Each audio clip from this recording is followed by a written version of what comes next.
everybody, and welcome to week 4 of my book discussion 30 Single and Still Deserving. Why my age doesn't mean I have to settle, and nor do you, nor does your age matter. Thank you all so much for tuning in so far. Super excited about the 2 chapters that I'm going to be discussing today. If you saw my post yesterday, you saw that I did not post and advertise for questions and comments for these 2 chapters because they are 2 of the lengthiest chapters of the book, and they are so very dear to my heart, and I wanted to devote all of my time to what I discuss in the book, but we will pick that back up next week. Thank you all again so much for the love, support, and the encouragement from the previous videos. I appreciate it more than you will ever know. And again, if you are one of those people who support me and I can never do anything to support you, please don't hesitate to reach out and let me know. Cool. So I'm going to dive just in and discuss these chapters. It's chapter 6 and 7. And the first chapter is titled Listen to Me. And it's one of my favorite chapters in the book because it's a chapter where I got what I felt like I deserved from a man. This is also one of the chapters that I talked about, the only chapter that I talk about that I mentioned the guy's name. His name is Kadari, and if you read the chapter, you already know that. But I love this chapter, and I'm just going to start off reading the first piece of it. It says, communication is essential and one of the most significant pieces to a functional and healthy relationship. In fact, research cites communication problems as one of the most common factors that leads to failed relationships. That's how important it is. Have you ever met someone that you instantly clicked with when it came to communication? They got you, you got them, conversations flowed smoothly. You could talk for hours with them about anything and everything. I get goosebumps thinking about it. Seriously, just got it again. The art of communication has become a bit tainted in the world we live in today. Actual phone conversations have become text messages. Private disagreements have become public social media fiascos. Intimacy has become secret Snapchats. In-person interaction has become Netflix and chill. Real communication has faded. And I think that is so true in the world that we live in today with how advanced technology is and just how people are in general.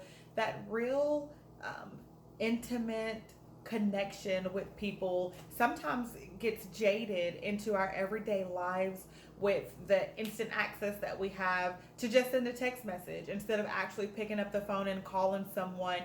But it does not negate the fact that communication, actual communication, is still important. And this is not only true in relationships that you're trying to have with people, but also in your everyday friendships and family ships that you have and work relationships that you have. Communication is key, and finding those people that you are comfortable with talking to, and then finding those people who give you that in return are so important. And oftentimes those friendships and relationships can easily become one-sided when it comes to communication. And when that happens, when you feel like you are the one constantly having to start the conversation, or constantly having to keep the conversation going, or constantly having to come up with new topics to talk about in the conversation, I highly suggest that you stop, take a moment back, and see, is that person you are trying to communicate with putting in exactly what you are needing from them, if they're meeting you halfway. I do understand that some people are more introverted than others, but that does not stop communication. I promise you it doesn't. I have met the most introverted people who, once they want to have a conversation with you, they will do it. And so never stop searching for that, especially in a relationship. And this chapter, I talk about a guy that I met who happened to be a few years younger than me. We met in college and were pretty much acquaintances then. And then years went by, and a few years ago, he reached out to me and he wanted to start a friendship. And I communicated with him very close up front what his intentions were. I wanted to know what his intentions were, and we talked about that, and we decided to just start a friendship and see where it went from there. But even up front, those communication lines were open so that we could freely talk with one another about how we felt and what we wanted, and I really appreciated that up front with him. And from there, our friendship started, and we talked about everything. And I put that in the book. We talked about our fears, our dreams, our hopes, our desires, our past lives. And it wasn't a hard conversation to have. The conversations were never hard to have. And again, that just meant so much to me because at this point we wasn't even pursuing a relationship. We were just friends. And so I encourage you to have those in your friendships as well. Have those people in your life that you can have real, raw conversations with, and have that open line of communication. And I remember us talking one time, and he made a comment, and I replied back, "I hear you, Kaderi. Like, I hear what you're saying." And he replied back, "Don't just hear me, B. Listen to me." And so that kind of became our thing after that was, I'm listening to you. And that is what you want in a relationship. You don't want someone to just hear. It's easy for me to just hear what someone is saying. Josiah, my son, talks all the time, and I hear what he's saying, and then he'll be pausing, wanting for me to say something back, but I wasn't listening to him, so I can't give a comment back. So it's vital that not only do you have communication with someone where you are hearing what they are saying, but that you are actually listening and then able to have a free-flowing conversation back and forth with them. So our friendship continued on, and we started to have mutual feelings toward one another. And I was so excited because it had been so long since I had kind of felt that way about someone. And so we talked about it like mature adults. All right, on page 39, I say this. Like mature adults should, we discussed everything related to making us an official couple. We talked about the pros and cons, our strengths and weaknesses, our comforts and concerns, our fears and successes. All aspects of making our relationship work were laid out on the table. And again, that was from the jump before we even thought about a relationship, having that already solid base foundation to where we felt comfortable enough with each other to talk about those things are so important when you are beginning a friendship, when you're wanting to move into a relationship, and then of course once you're in that relationship, you have to have someone that's not afraid to have those hard and tough conversations and really just pour your heart out and lay everything out on the table. And we did that. And he shared his thoughts and feelings and emotions openly with me.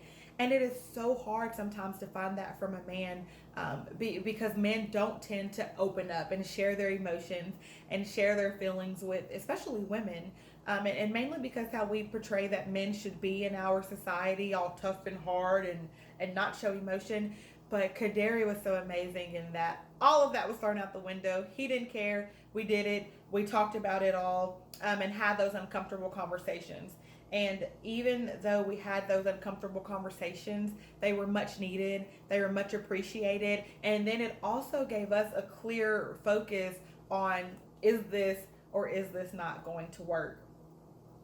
And it was amazing. Unfortunately, we decided not to pursue a relationship, which was totally okay because guess what? We decided that together. And how many times do you think you're in a relationship with someone or you think that you have something going with someone, but because you both don't effectively communicate, someone's feelings end up getting hurt or someone feels that the relationship is more than what it really is when it's really not. And again, that's why communication is so important and having those conversations. We decided not to pursue a relationship, totally okay with that. We remained friends, and to this day, we are still really good friends, and we talk all the time. I wrote, I felt comfortable talking to him because I knew he really listened to me. He encouraged me. He advised me. He let me vent. He didn't judge me. He opened my eyes to different viewpoints of life. He remembered. He cared. He wasn't afraid to talk about hard things, and he taught me. Those are just parts of our communication skills or communication lines that we had. And oftentimes I find myself giving that to other people, especially men, and then I don't get it in return. So it was so cool because Kaderi reciprocated everything that I was giving to him. When I needed encouragement, he gave it to me. And when he needed encouragement, I gave it to him. When I needed to vent, he let me, no judgment. And it was really neat to have that in a guy. And I appreciate that more than he knows. And I tell him that all the time. But really, it's important that you find those people that you can do that with, because I promise you, it's an amazing feeling to have someone that you can call and talk to and just pour your heart out to. And knowing that they're not going to, that's another thing, knowing that they're not going to go run and tell your business in the streets or judge you for it. Find those people. They are super, super, super, super, super important.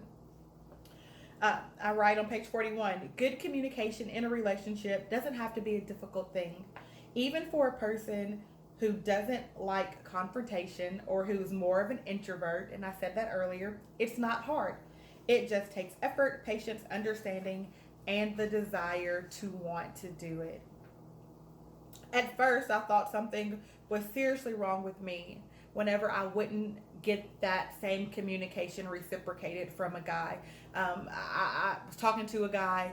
We were actually in a relationship, but he never wanted to talk about issues whenever I brought them up. He never wanted to discuss what was on his mind or what he did or did not like about our relationship or what we could do to work. He never wanted to talk about that. It always was never a good time or a good place for him. And our relationship didn't end up working. A lot of that I do feel like was because of communication and some of the things that I've seen him post on social media. Since then, I know that there were issues that he had and that other people had with our relationship. We were an interracial couple. And so I saw him post about that one time, about how he had issues with people of different races with our relationship. But guess what? He never talked to me about that. Ever. Never, ever communicated that with me. And so for the longest, I thought that I had done something wrong. I thought something was wrong with me. But ladies, if a man won't communicate with you, he is telling you something. Even when he doesn't say anything, he is telling you something. So you have to take that for what it is. And if he is not going to be willing to change that, then you need to let him go, because you deserve someone who is going to effectively communicate with you. Find what works best for you two and move forward. And if he's not willing to work on that with you, holla, right? Holla. You deserve someone you can talk to about anything. You deserve someone who communicates their true feelings with you. You deserve someone who doesn't shy away from the tough conversations. You deserve someone who listens. And for the world to hear, Kaderi, I thank you so much for being the first man in a long time that gave me that. I truly appreciate you, and I value our friendship even today more than you know. So that's my spill on Listen to Me. And next, we're going to talk about a package deal. And this chapter, so important to me because it talks about one of the greatest blessings that I ever received in life, which is my son, Josiah, who is 11 years old now. And I'm going to read an excerpt from the book and then kind of expound on things. On page 46, I write, never in my life had I imagined that I would be taking a pregnancy test at 18 years old. Yet there I was. The instructions said to wait 5 minutes for the test to finish processing, but it only took a few moments for 2 colored lines to appear, indicating that I was in fact pregnant. Pregnant? So many emotions came over me. I didn't know what to do. Do I call my mom? Do I cry? Am I excited about this? What about school? I'm not even with my boyfriend anymore. Oh my gosh, no guy's going to want to be with me because I have a baby. Should I even keep it? I was lost. I was devastated. I was 18 and pregnant, a freaking cliche. And that is how I felt in that exact moment when I found out I was pregnant my freshman year of college at Middle Tennessee State University in the shared public bathrooms at Wood and Felder. I did not think that anyone was going to want me because I now was potentially going to have this baby, and obviously I ended up keeping the baby, but those are the thoughts and the emotions that started running over me, and those are not true. For anyone out there who has a child or children, love is still possible for you, and there are people out there who want to be with you and who realize that you are a package deal, and they will accept you and they will accept your child. And if they are not willing to do that, then those are not the people that you need to be in a relationship with, because the person that truly loves you is going to accept all parts of you. Remember that and don't forget it.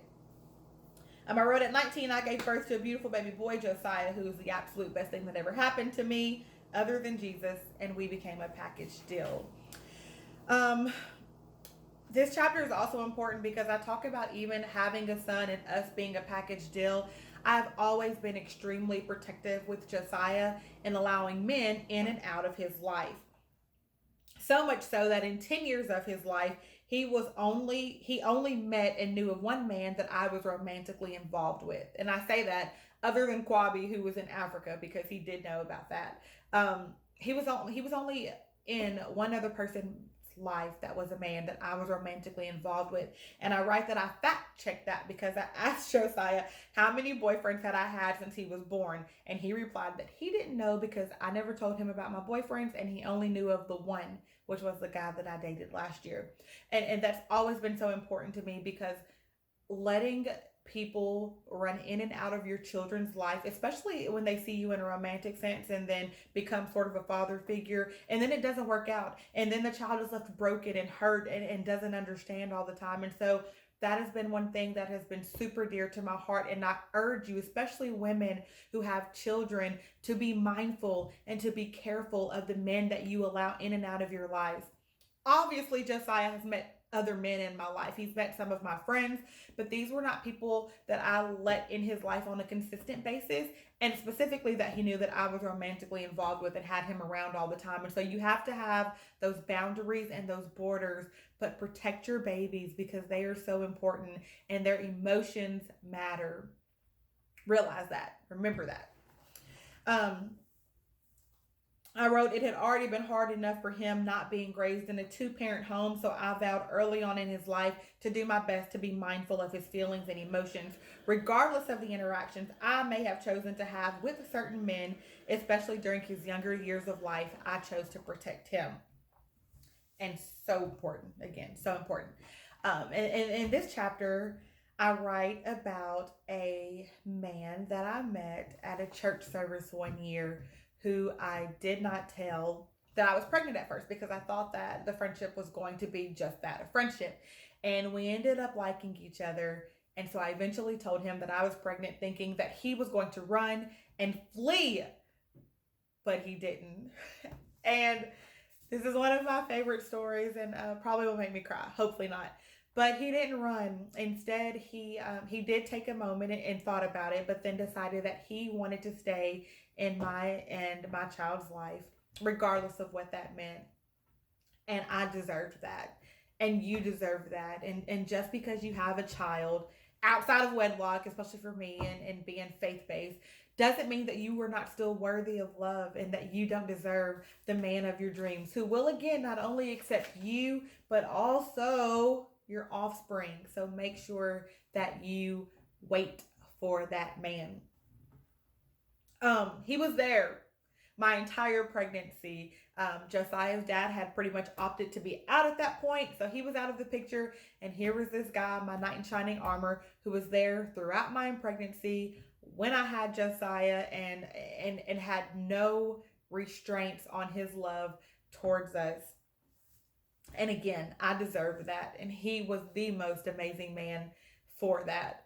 I think it's different when you already have the child and someone has to meet you. And then you decide to pursue a relationship. But this guy, Josiah, was not born yet. And this guy still decided to take up the mantle and be a man for us. And I really appreciate him to this day for that, for showing me that I was capable of love regardless of my certain circumstance and situation. So not only did this guy take up that mantle and be the man that I deserved and that my son deserved, and choose to be with me, like I said, despite what was going on in my life, he was also a good role model for Josiah to look up to. And I know that that is important. It should be a priority for you as well when you are dating and when you're looking at potential people and you have a child or children. You want to make sure that the person you are interested in, the person that you are pursuing, the person that you are in a relationship with is going to be a good role model for your children, is going to be someone that they can look up to, is going to be someone that they can hear what they say and look at their actions and be someone that you are proud that they would maybe possibly become, or that they would copy the actions of, or use the same language that they do. And this guy, I almost said his name, which if you're close in my life, you know who it is. It's no big deal. But this guy was that for Josiah. He was a man that I would be proud to have my son look up to as a role model. And that was so important to me, and it should be important to you as well. With him and I, it was never a leave your kid behind type of relationship.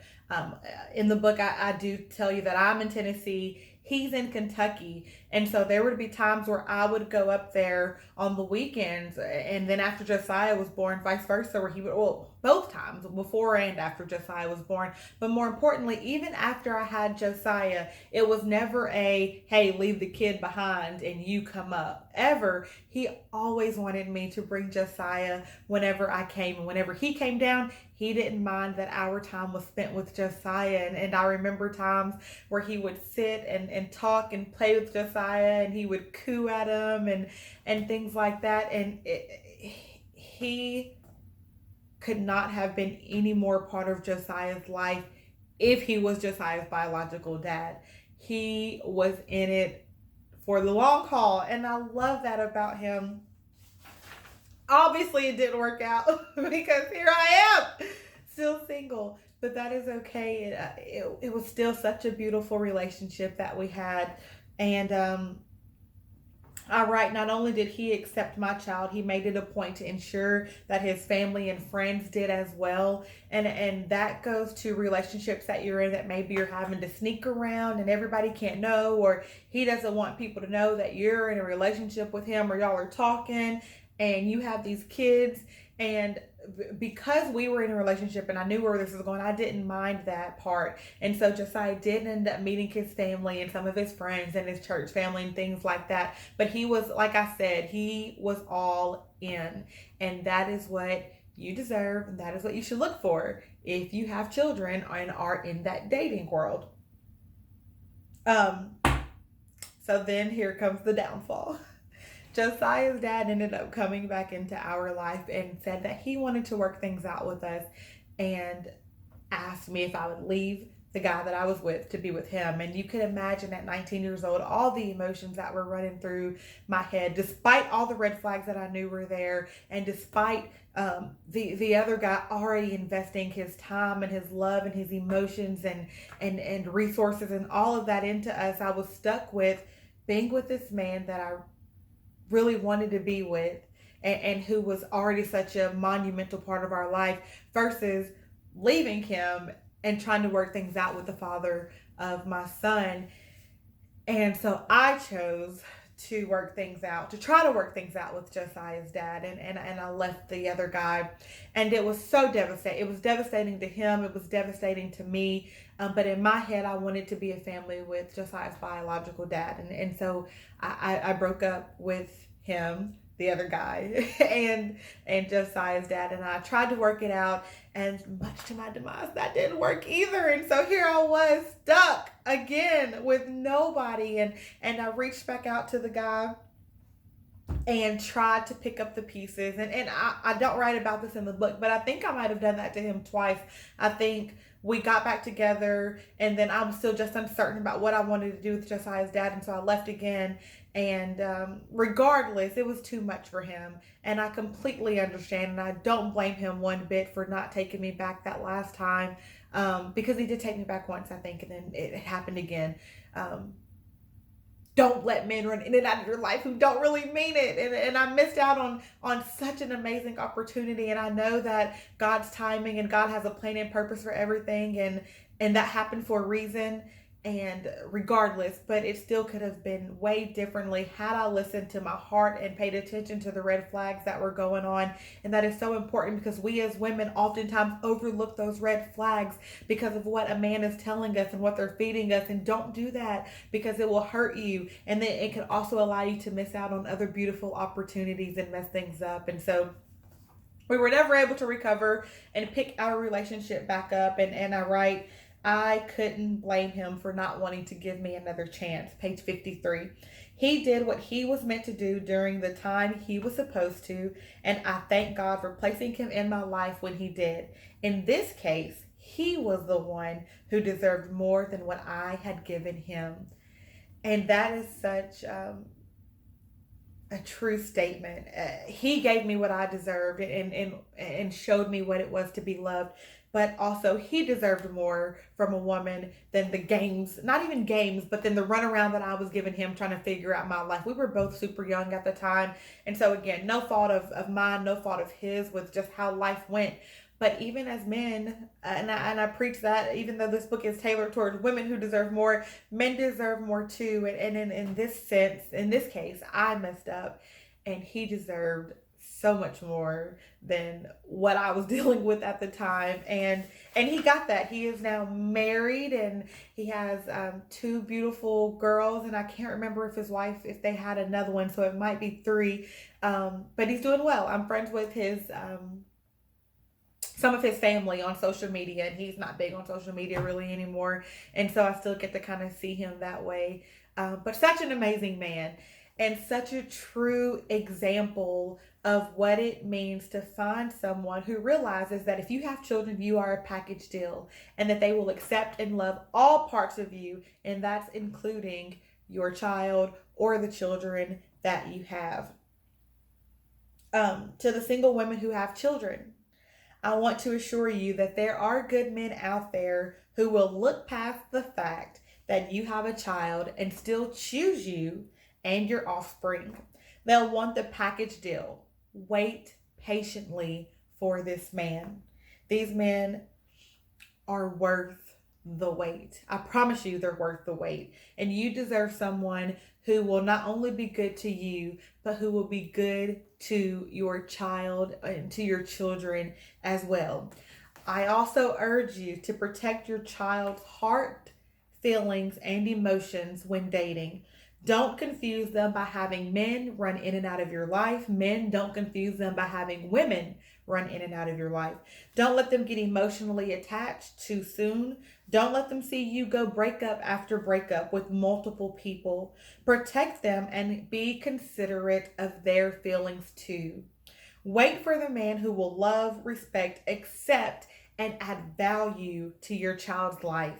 He's worth the wait, and you deserve it.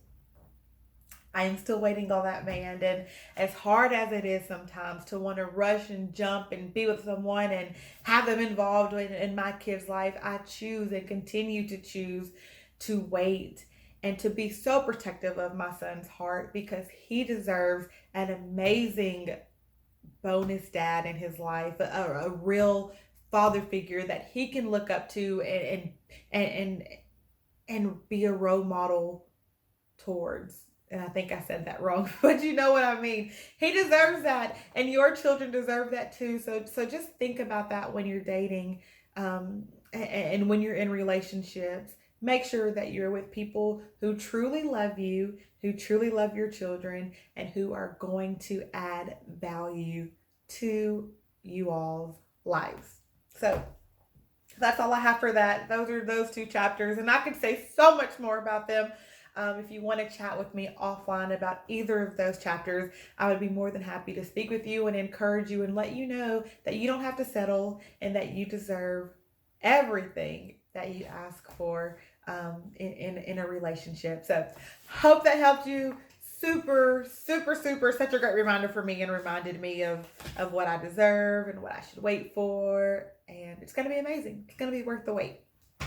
So thank you so much for tuning in. I appreciate it. Next week, and it's getting so close to my birthday, I can't wait to share with you all my new project. But next week, we will talk about Take the Stand. It's a date, and faithfulness is a requirement. Thank you so much. I appreciate you. I love you, and I'll see you soon.